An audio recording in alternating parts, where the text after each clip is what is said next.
For the best experience, put on headphones and write a comment, where you are from, and what time you are watching the video. Don't forget to subscribe. I'm about to do something incredibly foolish. I know it's foolish. I know it. But I feel like I have no other choice anymore. It's now or never, while I still have the courage and the will to act, while my hands are still steady.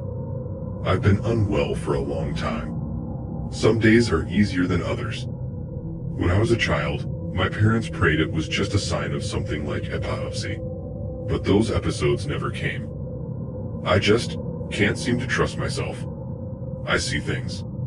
On certain days, I can even hear them and smell them. I should clarify that I used to see them. After trying every combination of medication 3 different doctors could devise, I thought we finally found the right mix to help my troubled mind. It's been 6 years of stability, a relative sense of normalcy, trading a halfway house for a tiny studio apartment, tolerable side effects, and a steady job. I know that sounds mundane to many, but I treasured every moment of that achingly simple routine. Then it all went downhill suddenly on a Friday morning. I awoke from my first dream in years, a vivid tapestry of colors and sounds. Reluctantly, I left my pristine apartment for the brief walk to work. The moment the elevator doors opened, I felt it. The eerie stillness in the thick air. The front door of the building was ajar, swinging gently, a faint whiff of smoke curling in with the damp breeze. Outside, the streets were empty. My mouth dried up instantly, and a wave of panic washed over me, accompanied by a strong sense of déjà vu. This particular vision, the silence, the smoke, the emptiness, was my most common episode. I hadn't experienced it in 6 years, but the familiarity struck deep. I squeezed my eyes shut and jabbed my finger at the worn buttons.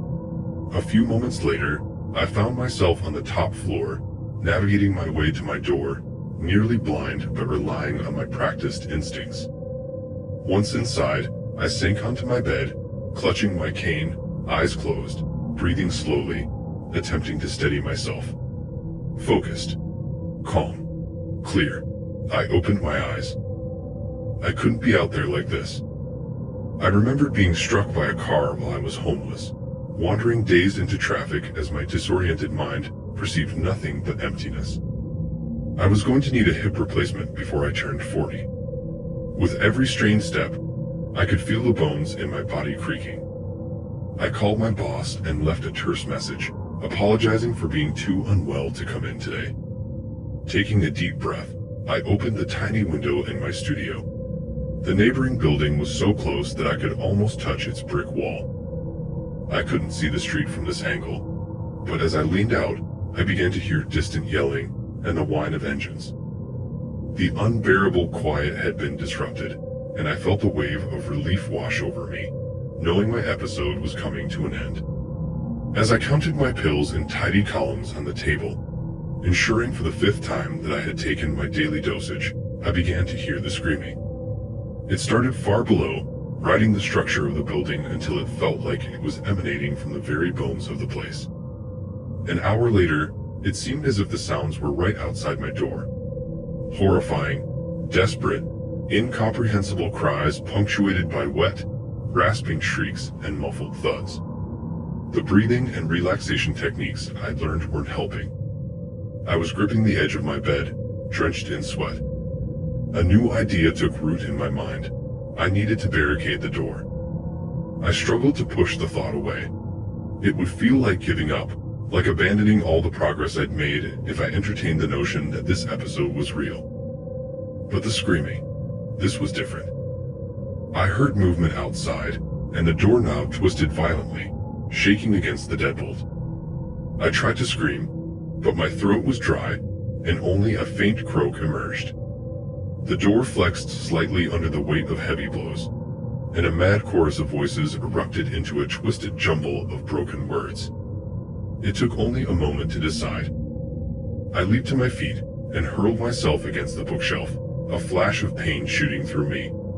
It teetered at first, like a tree bending in the wind, then crashed to the ground. I piled my desk and chairs on top of it, my hips screaming with each movement. Finally, I collapsed on the floor, gasping for breath, listening as the pounding subsided and the awful voices faded away. That was 2 days ago. They returned each day, scratching at the door, whispering in that vile, broken language. Sometimes I convince myself I can recognize the voices. My phone is dead, and the power is out. When I lean out the window and yell for help, the only responses I receive are occasional shrieks or strange, anguished babbling. When I was younger and at my lowest, my episodes would last only hours at most. Now, I feel completely lost.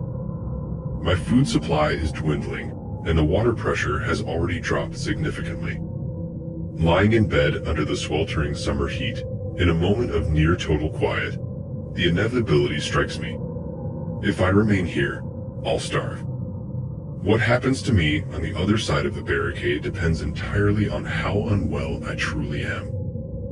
I want to believe, with a newfound urgency, that I'm merely sick, simply and profoundly unwell. A sense of clarity wells up inside me, and I feel suddenly alert and aware. I need a doctor, surely, but soon this episode will pass, and my mind will heal. I just need to break through this barrier. I begin to remove the bookshelf slowly, carefully rotating it away from the door and setting it aside with the other furniture. This is right, I tell myself. This is a healthy step. I turn the deadbolt and place my hand on the doorknob, forcing down the rising dread in my stomach. I press down gently.